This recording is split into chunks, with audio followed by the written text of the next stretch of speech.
হাইরে কষ্টের প্রবাস জীবন, আর কতদিন। দেশে যারা আছেন তারা হয়তো ভাবছেন যে দেশে থেকে লাভ নাই, দেশে থেকে আমি কিছু করতে পারবো না, আমাকে বিদেশ যেতে হবে। আসলে বিদেশটা আসলে আপনাকে বসায় টাকা দিবে না ভাই, ঠিক আছে? আপনাকে ফ্রিতে টাকা দিবে না। যেখানে আসলেন টাকা খরচ হবে না, বাপের 5 লাখ টাকা খরচ করে আসলেন বা নিজের এত কষ্টের টাকা খরচ করে আসলেন, আপনারে বসায় বসায় টাকা দিব, আপনি ওই টাকা পাঠাবেন দেশে। এরকমটা না বিদেশ। বিদেশ আপনাকে প্রত্যেকটা সময়, প্রত্যেকটা সেকেন্ড হিসাব করে চলতে হবে। মাসে 30টা দিন আপনাকে ডিউটি করতে হবে। এবং আপনারা দেশে যারা আছেন তারা একদিন কাজ করলে আরেকদিন কাজ করেন না।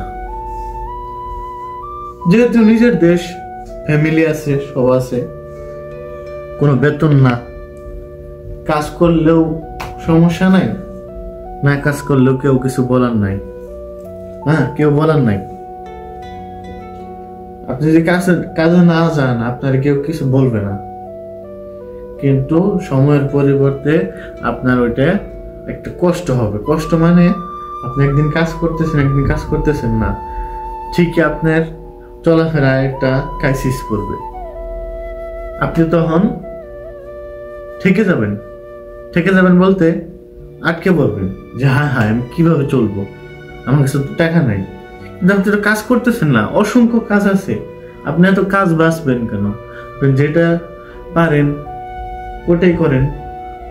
আপনি ভাবতেছেন যে আমি অনেক বড় ধরনের কাজ করব, আমি কেন এই ছোট কাজ করব?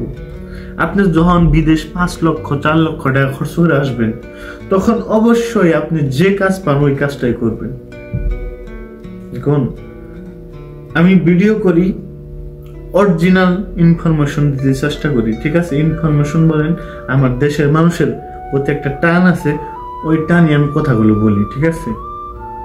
আমি কোনো ভিডিও বানানোর জন্য বলি না যে আমার ভিডিওতে ভিউ আসবে। আমি নতুন, আমি ইউটিউবে রেগুলার অ্যাক্টিভ থাকি না, ঠিক আছে?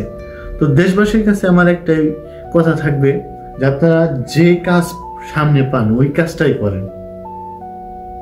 আমাকে এই কাজ করতে হবে, আমাকে বড় ধরনের কাজ করতে হবে, আমাকে মানুষ দাম দিবে না, এক্সপেক্ট করবে না, এরকম ভাবনা চিন্তা যদি থাকে তাহলে আপনি কোনোদিন সফল হবেন না। দেশে থাকলেও না, বিদেশ আসলেও না। আপনাকে অবশ্যই আপনার সামনে যে কাজটা আসবে, যে কাজটা আপনার চোখে বাজবে, যে এই কাজটা আমার রিজিকে আসছে, এই কাজটা আমার আল্লাহ তাআলা আমার মিলাই দিছে, আপনি ইচ্ছাকৃতভাবে করলেন না, এটা আপনার সমস্যা। অনেকে ভাবেন কাজ করেন না, বসে ভাবেন যে আল্লাহ তাআলা কেন আমাকে বড় ধরনের অন্য মানুষের মতো ধনী বানায় না, এই বানায় না, আমার কেন এত কষ্ট? আপনি নিজে দায়ী। আপনি কেন কাজ করছেন না? কাজকে সম্মান করুন, কাজকে মূল্যায়ন দেন, তাহলে আপনার জীবন চেঞ্জ হবে। আর আপনি একটি কাজ করতেছেন, এটা অনেক কষ্টদায়ক মনে হইতেছে, আপনি তো রেগুলার করবেন না ভাই।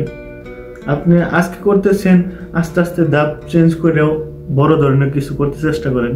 আর বাংলাদেশের মানুষের একটা সমস্যা, সেটা হয়েছে নিজে অন্যের কাজ খুঁজে সরকারি চাকরি করতে যায়। অন্যের কাজ করব কেন? নিজে চেষ্টা করেন, আমি অন্যজনকে কাজ দেব, এই ধরনের চেষ্টা করেন, তাহলেই না আপনার লাইফ চেঞ্জ হবে, সামনে ভাগ্য পরিবর্তন হবে। আপনি বসে থাকবেন ঘরে, আপনি বলবেন যে আল্লাহ তাআলা যদি ভাগ্যে রাখে আসবে না। আল্লাহ তাআলা জ্ঞান দিছে, হাত দিছে, পা দিছে, নিজেকে করে নিতে হবে।